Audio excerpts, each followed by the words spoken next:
Ngayon po ay araw ng Huwebes at kaya po tayo po ay nagbabalik sa isa na namang episode ng The Spokes Hour.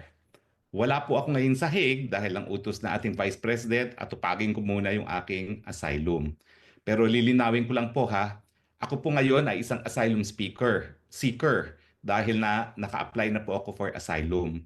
Ang inaantay ko lang po ay yung kauna-unahang interview na ito po'y kabahagi na ng application process. Pagkatapos po nitong kauna-unahang interview, malaya na po akong makabalik doon sa Dahig kasi ang layo po nitong lugar nito. Hindi naman po kami nakadetena, ano? In fact po pwedeng lumabas at ako'y naggaling na ako sa grocery, kaya lang yung grocery, 30 minutes walk one way.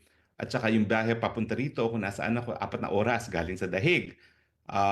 Kung magte-tren ka, 4 at kalahating oras. So parang hindi ka nga nakadetena, wala ka naman mapuntahan. Meron pa kasing ang dami ang stages na ginagawa rito, yung initial registration, yung fingerprinting and interview sa police, tapos medical, at saka yung first interview. Pagkatapos sa first interview, pwede ka nang umalis at te-text ka na lang nila kung saan yung final interview mo at hindi na dito sa malayong lugar. Yung mga walang pera, ilalagay sila sa ibang facility, no? Pero hindi na po rito kasi ito talaga is only for the application stage.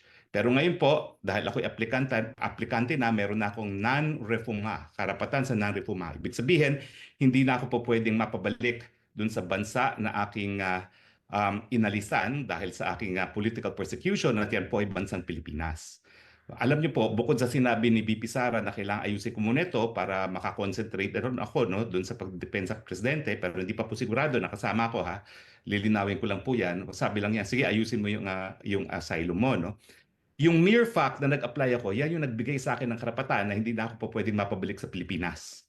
Maski pa kumuha sila ng warrant of arrest, maski pa sila mag-file ng extradition, malinaw po yan dahil ito po ay matter of convention rights. Nakasulat po talaga yung non-refuma, yan yung pinaka-importanting karapatan ng asylum seekers, hindi mapabalik dun sa lugar na kung sa nila nanggaling. Natural, kasi pag ako pinabalik dyan, kukulong ako non-bailable sa isang kaso na human trafficking na walang ebidensya. Ulitin ko po ebidensya lang nila. Unang-una, sinamahan ko si Cassandra Ong sa PAGCOR. Pangalawa, yung pangalan ko nasa isang papel na legal daw ako. Pangatlo, yung aking dating assistant nakitira doon. Ang kailangan nilang pruwebahan sa syndicated trafficking na ako ay may recruit. Ang purpose ko ay para pagsamantalahan ng kanilang labor, no? At pangatlo, ginamit ko ng pananakot o kaya naman intimidation, no?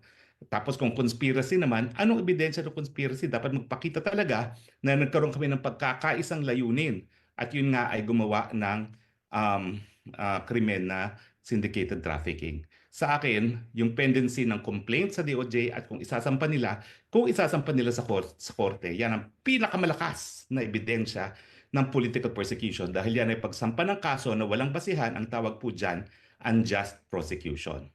Pero kanina po, ako rin po, galing dito sa lugar kung nasaan ako ngayon, ay napanood ko ang press conference ni VP Sara.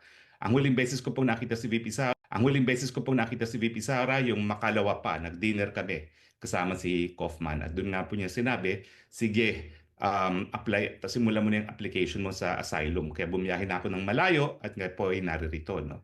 Pwede ko lumabas, kaya lang po kung magbabalik-balik ako sa Dahig, 4 hours each way. So parang, sige, dito na lang ako. Libre po naman ang tirahan. Kaya nga lang ang sabi ko, ang tirahan ko dito, parang dormitoryo ko sa Kalayaan po sa UP.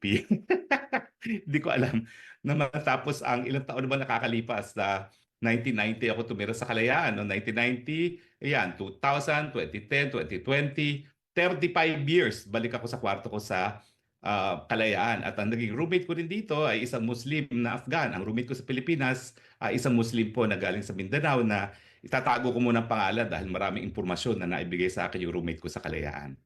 Pero anyway, doon sa press briefing ni VP, nabanggit niya na napag-usapan ng kanyang mga kapatid na baka kumuha lang na lang sila ng legal aid. Yung legal aid po, ibig sabihin, ang hukuman mismo magbabayad para sa mga abogado na didepensa sa kanya. Pero limitado po ang budget. Nung ako po'y aktibo pa sa bar ng ICC, yan po ay 40,000 euros. parang naitaas na po yan ng konti, no? Pero yung 40,000 euros na yan, ang babayaran, isang lead counsel, isang co-counsel, isang legal assistant, isang case manager, at isang investigator.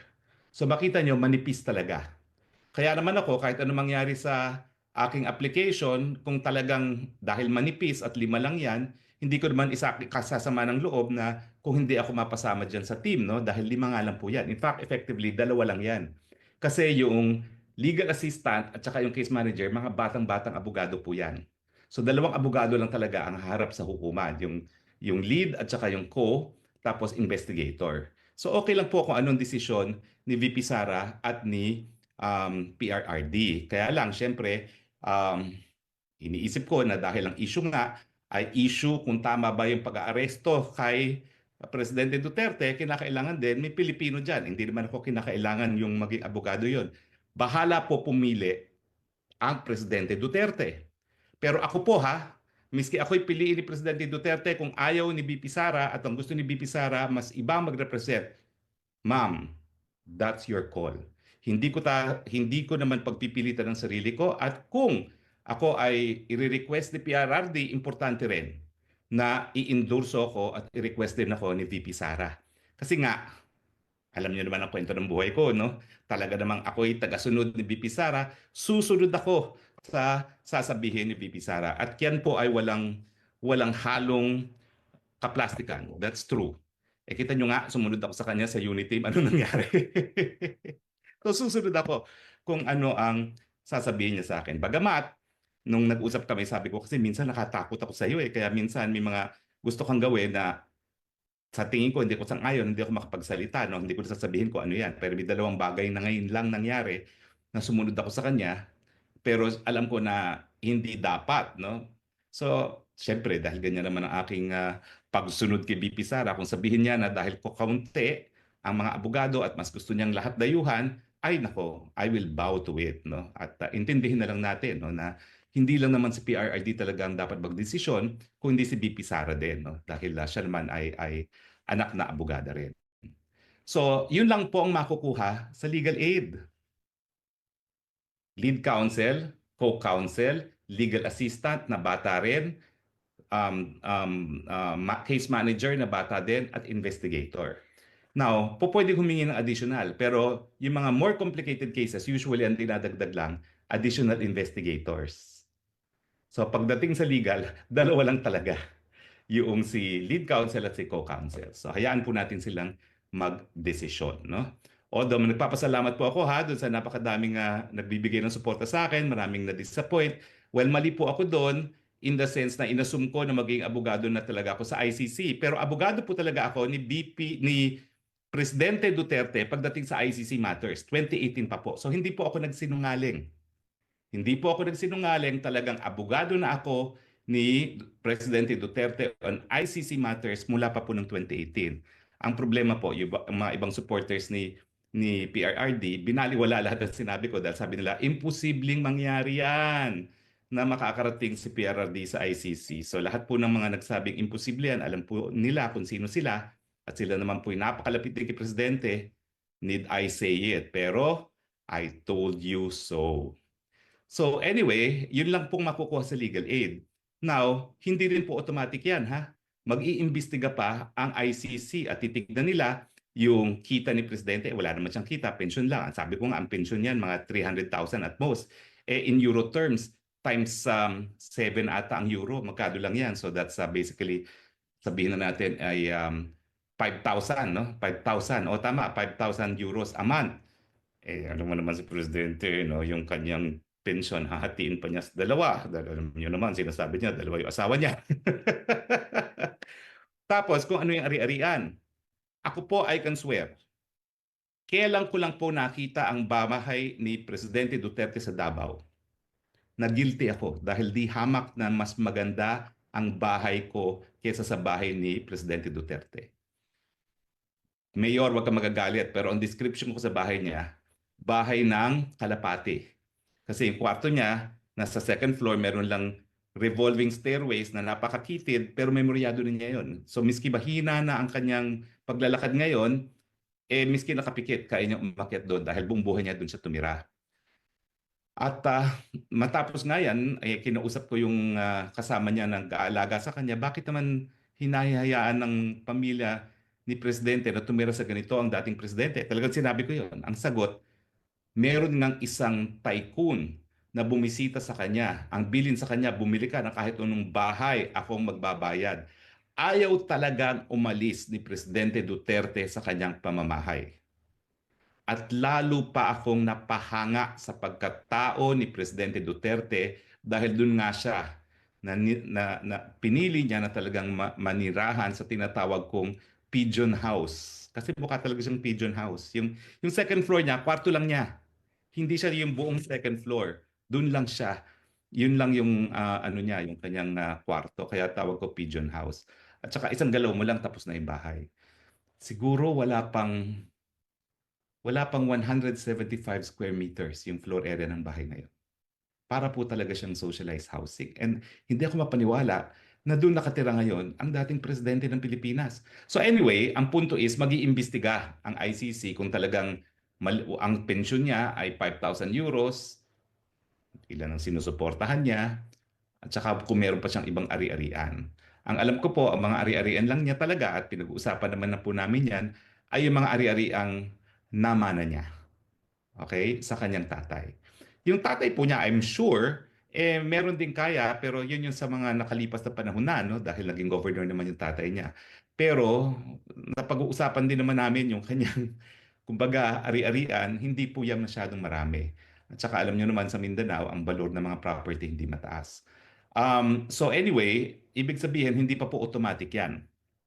Ngayon, sa kasaysayan ng ICC, isa lang naman po yung paying client dyan. Kasi napakamahal kung kukuha ka ng counsel dito. Dahil alam niyo naman, per oras niya mga yan, baka tumataginting na 400 euros yan. Kung kukuha ka ng isang lawyer na 400 euros per hour, babiyahe-biyahe pa yan papunta ng Pilipinas para kumuha ng ebidensya. Sa flight alone, lugi ka na dahil 12 hours na yun. $4,000 na ang biyahe pa lang one way. $28,000 round trip. So talagang mahal po ng legal representation. Kaya naman kinukonsider ng pamilya yung legal aid. Pero yan naman po, initial lang naman nila at I would not have said so kung hindi naman sinabi yan ni VP Sara. No? Pero hindi pa po yan confirmed dahil kahit paano naman, marami naman nagmamahal kay Presidente Duterte at baka naman merong gustong tumulong.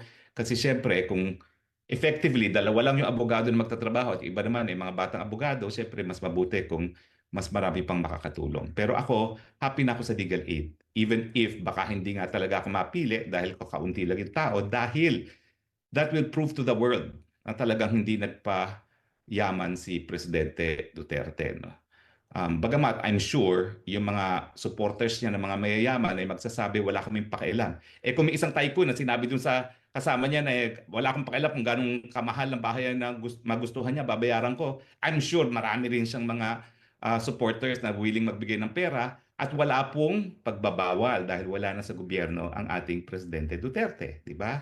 Siya naman ay pribadong individual at hindi bawal na mag-donate sa kanya, di ba? So anyway, yan po ang aking gustong i-discuss sa ating Spokes Hour. Yung personal kong kalagayan, ulitin ko po, hindi ako kailangan mag-antay ng approval ng asylum bago ako magkaroon ng temporary residence dito sa Netherlands. Meron na po akong temporary residence.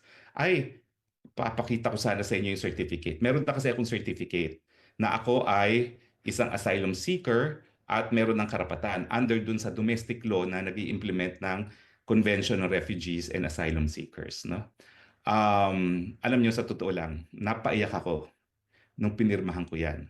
Kasi bagamat ako ay matagal na sa larangan ng international law, nagturo niyan at naging abogado na rin sa mga dayuhan ng mga taga-ADB na humingi ng asylum sa Pilipinas, iba pala talaga yung kapag ikay nabigyan ng karapatan na manatili dahil ikaw ay pinipersecute sa iyong inang bayan. Mantakin nyo, 6 at kalahating buwan na ako nagtatago kay Marcos. Hindi ko pwede sabihin kung nasaan ako dahil alam kong hahabulin niya ako at pwede niya akong pa-deport o i-request ang extradition o sa ASEAN nga, hindi na kinakailangan ng extradition treaty. Pakiusapan lang dahil merong Mutual Defense Legal Assistance Treaty, no? So nung pinirmahan ko po yan, talagang humagulgul ako. Kasi sabi ko, sa kauna-unahang panahon, wala ng karapatan at hindi na ako makukuha ni Marcos Jr. Hinding-hindi niya ako makukuha hanggang hindi umaakto ang Dutch authorities dun sa aking application. Yun po ang tinatawag na non-refuma. Maski pa siya ay mag-request ng extradition para po yung kaso ni Teves na hihindian dahil mayroong asylum application. Maski meron po yung red notice, hihindian po yan dahil meron ng application ako for asylum. Yan po ang karapatan ng non-refuma at in-explain ko rin po yan kay VP kasi parang ang understanding ni VP, kinakailangan munang ma-approve ang aking asylum bago ako magkaroon ng legal status to remain in the Netherlands. So, pinadala ko rin po sa kanya yung convention at saka yung aking certificate na nasa Dutch pero meron naman pong English translation sa Google Translate. So anyway, alam mo, since tayo ay naka-Zoom, siguro pwedeng magtanong, no? Kung meron po kayong tanong, ay pwede rin kayo magtanong, no? Padala nyo lang po, siguro i-flash natin ang Zoom link para dun sa mga kababayan natin na gusto magtanong on Zoom. I-flash natin sa Facebook ngayon yung Zoom link para sa dun sa mga gusto magtanong. O nga pala po, magkakaroon tayo bukas ng Kongreso ng Mamamayang Pilipino. Ito po ay alas 8 ng gabi sa Pilipinas. 1 o'clock dito sa akin sa Dahig. Doon po ako sa grounds ng Asylum Processing Center magbo-broadcast, no, para mataas ang araw at maganda naman ang tanawin at makikita niyo yung mga iba't ibang lahing kasama ko na nag-a-apply ng asylum, no. So anyway, tignan natin kung after flashing may mga tanong. Kung wala na pong tanong, well, kita-kita po tayo bukas. At bukas po, ilalagay na namin ngayon pa lang kung ano yung Zoom link para kung gusto niyo magtanong sa Zoom, ay po pwede niyo itanong at ibigay din yung saloobin niyo. Ang topic po natin bukas sa ating Kongreso ng Mamamayang Pilipino, tama ba na isinuko ng administrasyon ni Marcos Jr. si PRRD sa ICC? Bukas po yan, alas 8 ng gabi sa Pilipinas. Hindi pala bukas. Sunday. Mali. Sunday pala yan. Talagang gulo-gulo na ng aking dates, no? Sa araw ng linggo po yan. Sa araw ng linggo, 8 p.m. Manila time, 1 p.m. dito sa Europa. Well, anyway, wala pa akong nakikitang tanong. So maraming salamat po sa inyong patuloy na pagtangkilik.